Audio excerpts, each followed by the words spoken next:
ఇది రిక్వెస్ట్ అనుకోండి, నా ఆర్డర్ అనుకోండి, లేదా బ్లాక్మెయిల్ అనుకోండి. మీ అమ్మాయిని నాకిచ్చి పెళ్లి చేస్తే ఓకే, లేదంటే మీతో బిజినెస్ డీల్ని క్యాన్సిల్ చేయాల్సి వస్తుంది.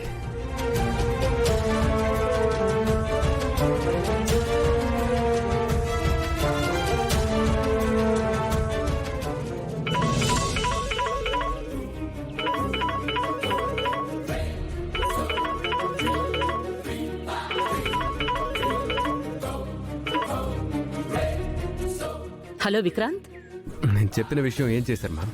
నిన్న అదితితో మాట్లాడాం విక్రాంత్. తను ఎంత మొండిదో నీకు ఈ పాటికి అర్థమయ్యే ఉంటుంది. ఆయనో మేడం, అందుకే విషయం మీతో చెప్పాను.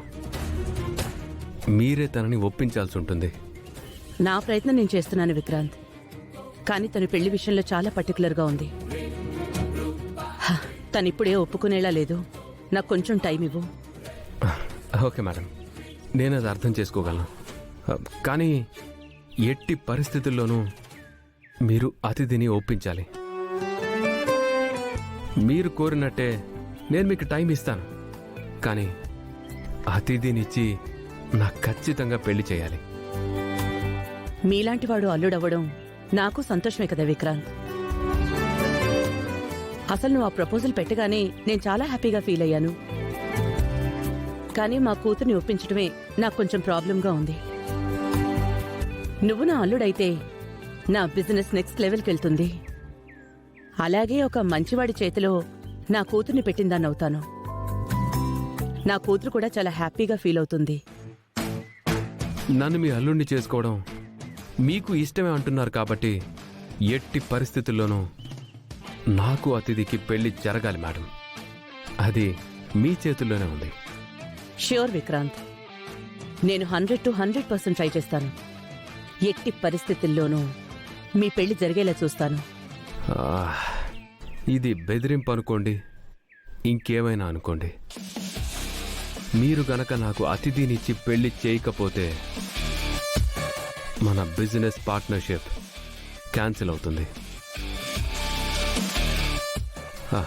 మీరు చాలా నష్టపోతారు.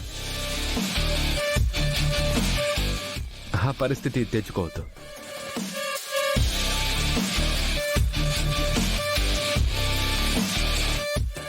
మన బిజినెస్ బాగుండాలి అంటే విక్రాంత్ నా అల్లుడైతే అటు బిజినెస్ ఇటు నా ఫ్యామిలీ రెండు హ్యాపీగా ఉంటాయి. ఎలాగైనా సరే అదితిని కన్విన్స్ చేయాలి.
ఆల్రెడీ ఫోన్ చేస్తానన్నాను, ఒకసారి చేస్తాను.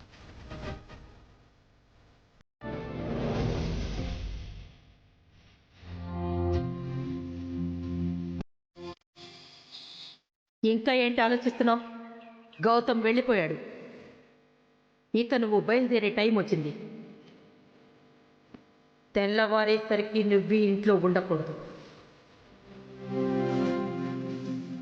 ఈ ఇంటి నుంచి వెళ్ళాక నువ్వెక్కడున్నావో ఎవ్వరికీ తెలియకూడదు.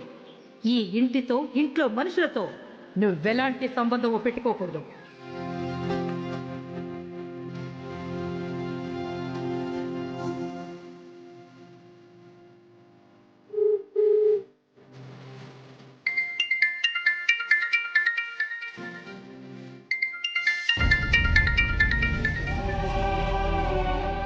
గౌతమ్ గారు, చెన్నైకి చేరుకున్నారా అండి? నేను ఇప్పుడే వచ్చానండి. హోటల్ రూమ్లో దిగాను. మీరు ఎలా ఉన్నారు? బాబు ఏడవట్లేదు కదా? మేమిద్దరం బాగానే ఉన్నామండి. ఏంటండి డల్గా ఉన్నారు? లేదండి, చాలా సంతోషంగా ఉన్నాను. మీరు నా గురించి ఏం ఆలోచించొద్దు. కాన్ఫరెన్స్ మీద కాన్సన్ట్రేట్ చేయండి. బాగా ప్రెజెంటేషన్ ఇవ్వండి. అలాగేనండి. మీరు జాగ్రత్త. బాబు నదులు ఎక్కడికి వెళ్ళొద్దు. నేను వీలైనంత త్వరగా ఇక్కడ వర్క్ కంప్లీట్ చేసుకొని వస్తాను. నేను వచ్చే వరకు మీరు బయటికి ఎక్కడికి వెళ్ళొద్దు, ఇంట్లోనే ఉండండి. అలాగేనండి. మీరు వచ్చేంత వరకు నేను ఎక్కడికి వెళ్ళను.